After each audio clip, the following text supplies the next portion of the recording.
Sí, vale. Bueno, muchas gracias. Me sabe fatal que daros este tostón que creo que os puedo dar hoy a estas horas con este tema que es un poco engorroso. La verdad es que para mí… Vamos a ver.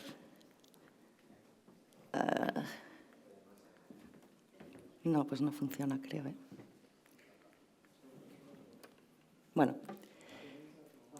Bueno, la verdad es que para mí conseguir realizar un estudio de estabilidad en una flor cumpliendo las normas de Pharma es una auténtica pesadilla, sobre todo para los que venimos de Pharma tradicional o de pura Pharma como yo. Para mí es un tema muy complejo y voy a intentar explicaros por qué. Ah, mira, ahora funciona. ¿Por qué? ¿Por qué es tan complicado? ¿Por qué considero yo que es tan complicado? Bueno, por un lado, porque en nuestro caso el API, el principio activo, es el mismo al producto terminado, a diferencia de la mayoría del resto de los medicamentos, donde los medicamentos pues, normalmente tienen excipientes que son los que hacen que consiguen pues, formas farmacéuticas como un comprimido, una solución oral o una cápsula. Y esa es una de las principales diferencias. Sin embargo, las guidelines de estabilidad establecen diferencias para los APIs y los productos terminados. Por ejemplo, en APIs se habla de retest, la mayoría de las veces hablamos de retest, y además se puede hacer una extrapolación de la caducidad en distintos formatos, en distintos tamaños de envase. Sin embargo, en los productos terminados se habla de caducidad, nunca jamás se habla de retest, y además es obligatorio realizar un estudio por cada formato, es decir, por cada tamaño de envase. Pero en nuestro caso es que realmente no hay diferencia, es decir, bolsa de flor, no hay más. El tamaño, pero el producto realmente, el producto terminado es lo mismo. Yo nunca he conocido, creo que no hay, no hay ningún medicamento autorizado, siguiendo las directivas de registros de medicamentos de uso humano y las de medicamentos a base de plantas, que sea una flor en su totalidad. Es decir, normalmente son trozos de plantas, mezclas de trozos de plantas, extracciones, es decir, cualquier forma galénica que consiga siempre una mejor homogeneidad que la flor en su totalidad, porque la flor todos sabemos que no solo podemos encontrar diferencias en los cannabinoides entre flor y flor, sino que en la misma flor aquí puedes tener una cantidad de THC y aquí otra, ¿no? Es muy complicado. Ay, al revés no. Estas son las dos guidelines que hay que tener en la mesita de noche si te dedicas a hacer estudios de estabilidad, en este caso, para este producto, ¿no? He intentado yo sacar los puntos más importantes para nuestro producto. Uno es las condiciones del estudio de estabilidad según las zonas climáticas. Nosotros estamos en zona climática 2, Europa está en zona climática 2. Yo me voy a enfocar en esta zona, que, bueno, pues estas son las condiciones que tenemos que cumplir. Un estudio en condiciones a largo plazo, en 25 grados, poniendo en cámaras de estabilidad a 25 grados y 60% de humedad relativa, durante un mínimo de 12 meses cuando presentas el registro. Esto es para medicamentos, otros medicamentos, no el nuestro. Condiciones intermedias a 30-65 y aceleradas. Pero ¿qué pasa cuando profundizas en alguna de estas guidelines? Pues bueno, que para herbal substances no es necesario hacer condiciones aceleradas o intermedias si tú lo justificas, con lo cual podríamos evitar hacer la parte intermedia, ¿no? y la acelerada. Pero, por otro lado, para los productos terminados sí es obligatorio hacer las condiciones aceleradas. Con lo cual, como en nuestro caso el API es el mismo que el producto terminado, lo recomendable es eliminar la intermedia, pero sí hacer la acelerada. Por otro lado, además, hay las legislaciones locales de cannabis medicinal, normalmente están aceptando 6 meses, o bien en la presentación del registro, si lo hay, o bien en la comercialización, con lo cual esto tampoco lo cumplimos. La frecuencia de análisis durante el estudio sería esta. Tienes que hacer análisis cada 3 meses el primer año, cada 6 meses el segundo y cada año a partir del tercero, hasta 5 años, que sabéis que es la máxima caducidad establecida para un medicamento. Y en condiciones aceleradas paras en 6 meses.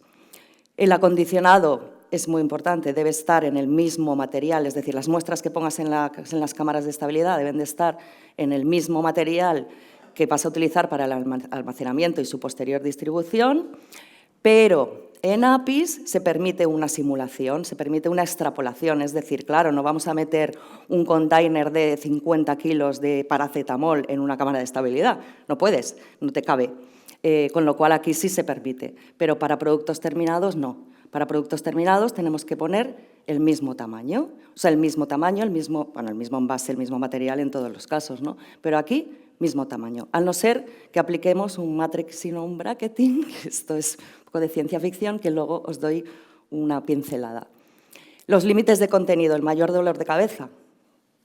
Estáis conmigo, ¿no? Porque, claro, los resultados tienen que estar dentro de la especificación establecida, que va a ser como máximo la que está en monografía de farmacopea europea, en nuestro caso, el más menos 10%.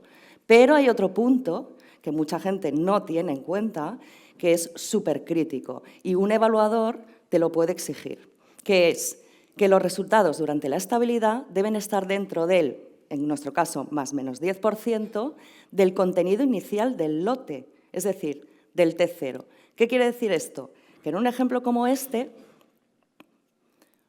vamos a ver el puntero, en el que tenemos, por ejemplo, una variedad, un producto con una potencia del 22%, tenemos que cumplir en la liberación esta especificación, 22 más menos 10, estaríamos moviéndonos en estos márgenes, 19,8, 24,2, pero, por ejemplo, el T0 nos da un 22,6, a partir del tercer mes la tolerancia, los límites, tiene que estar entre el 20,34 y 24,86. Es decir, el 22,6 más o menos 10%. ¿Qué quiere decir esto?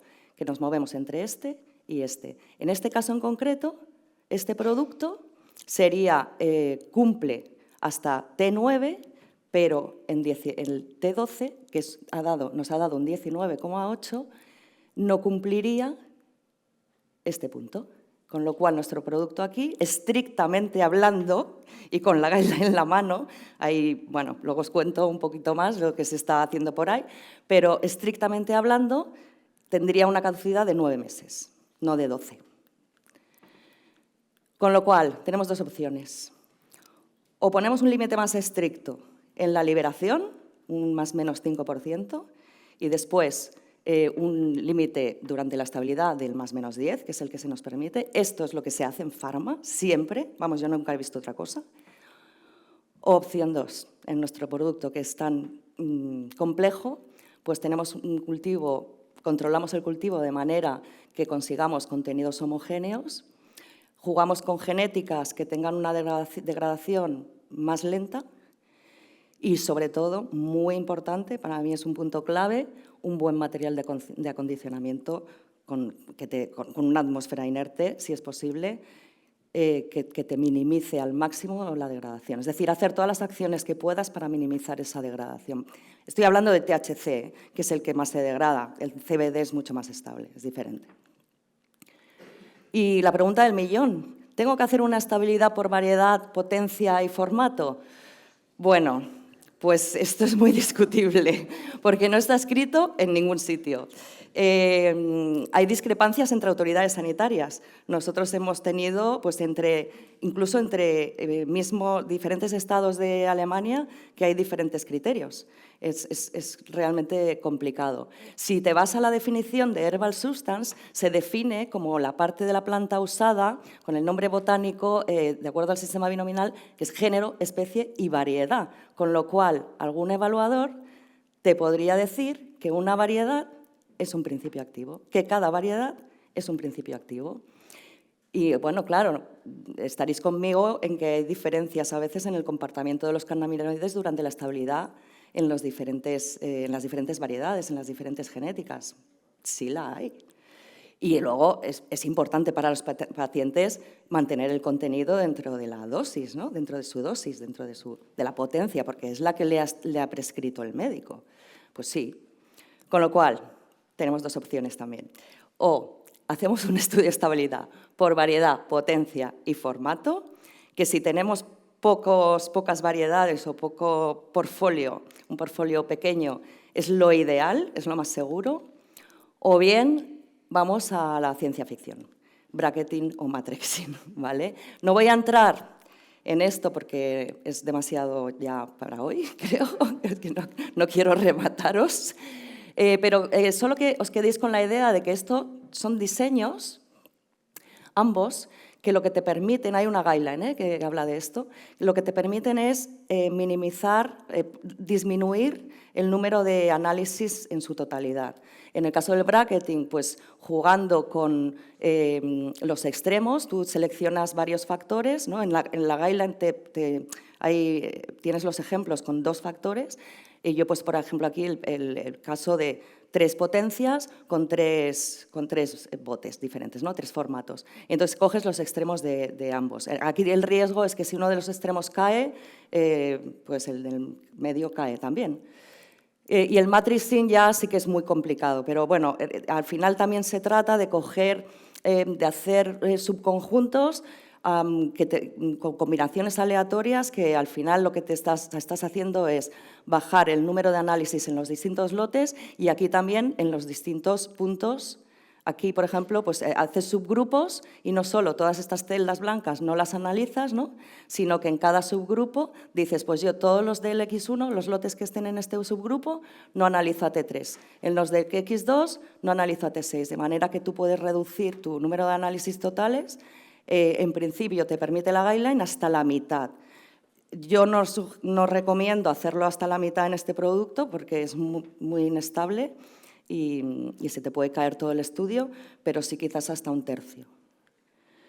¿Y cómo incorporo variedades en el diseño de este matrixing? Porque claro, el ejemplo está puesto solo con 2. Bueno, a ver, si solo tengo un tamaño de envase, pues nada, el ejemplo anterior lo cambio. 3 potencias y en vez de tamaño de envase, pues distintas variedades.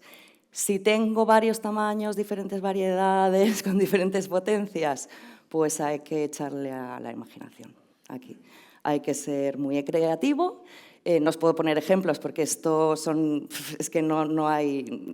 muchísimos casos diferentes, pero sí que yo lo que diría es cuidado, porque hay algunas autoridades sanitarias que solo aceptan un matrixing por variedad, incluso un estudio solo por estabilidad y potencia, como el caso de Polonia, ¿vale?